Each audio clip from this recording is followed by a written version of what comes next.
मैं उस हरियाणा राज्य में आज बात कर रही हूं, हरियाणा के लोगों के लिए जो देश में बेरोजगारी में अगर आप देखेंगे तो नंबर 1 पर खड़ा है हरियाणा। सबसे ज्यादा अगर युवाओं को बेरोजगारी की मार पूरे देश में झेलनी पड़ रही है तो वो हरियाणा प्रदेश है, जहां पर डबल इंजन की दावा किया जाता है, डबल इंजन की सरकार है। और वहीं पर जब पता लगता है कि नशे की खेप पूरी की पूरी प्रधानमंत्री नरेंद्र मोदी जी के गृह राज्य से चलती है, उनके पूंजीपति मित्र के पोर्ट से चलती है और कोई कार्रवाई नहीं होती है, तो सबसे ज्यादा खतरा हरियाणा के युवाओं पर मंडराता है। वायदा तो युवाओं के हाथ में रोजगार रखने का था, लेकिन हथेली पर चिट्टा और नशा रखा जा रहा है। कांग्रेस का आरोप है, कांग्रेस ने अमेरिका की ई कॉमर्स कंपनी के अधिकारियों ने खुद कहा है कि उन्होंने भारत में 8,540 करोड़, कितना 8,540 करोड़ भारत में दिया है, अपनी 6 कंपनियों के माध्यम से दिया है। ये तो वो कह रहा है, हम ये पूछ रहे हैं ये पैसा जो दिया है वो दिया किसको है, किस काम के लिए दिया है, किसको दिया, ये देश जानना चाहता है। हमारे देश का जो कानून मंत्रालय है, कानून और न्याय मंत्रालय, उसकी सालाना बजट कितना है? 1100 करोड़। भारत सरकार के कानून मंत्रालय का सालाना बजट 1100 करोड़, और वहीं पर अमेरिकन ई वाणिज्य कंपनी, ई कॉमर्स कंपनी कहती है कि हमने 2 सालों में, मात्र 2 सालों में 8,540 करोड़ दे दिया है।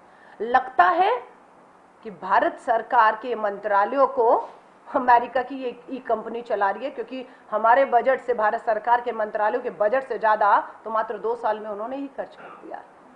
ये सवाल अति गंभीर है। गंभीर कैसे है?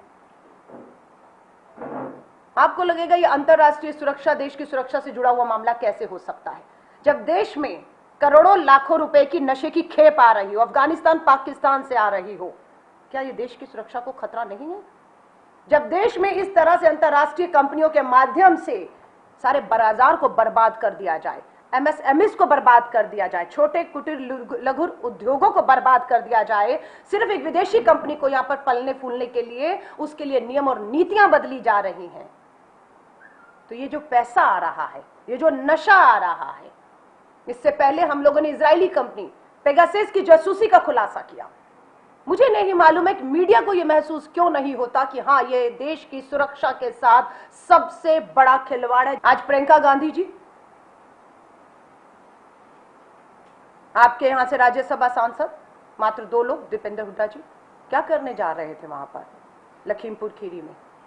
किसानों को कुचला गया, वीडियो सबके सामने है, कुचला गया है, उन्हें मारा गया, उनकी हत्या की गई है, और वो कोई और नहीं, देश का गृह राज्य मंत्री और उसका बेटा शामिल है। और वो देश का गृह मंत्री आज दिल्ली के सत्ता के गलियारों में घूम रहा है और उसका बेटा घूम रहा है। और वहीं पर गिरफ्तार कौन है? आज तीसरा दिन है। Justice, former chief justice of India Madan Lokur ji ने भी आज कहा है कि बिल्कुल गैर कानूनी तरीके से प्रियंका गांधी जी को रखा गया है, ऐसा नहीं रख सकते हैं आप, 24 घंटे से ज्यादा आप नहीं रख सकते, और आज तीसरा दिन है। छत्तीसगढ़ के मुख्यमंत्री, आप कहते हैं कौन है लोकतंत्र पे हत्या हो रही है? कुछ नहीं, आजादी का जश्न 75वां मनाया जा रहा है, सब आजाद है। लेकिन फिर ये क्या है?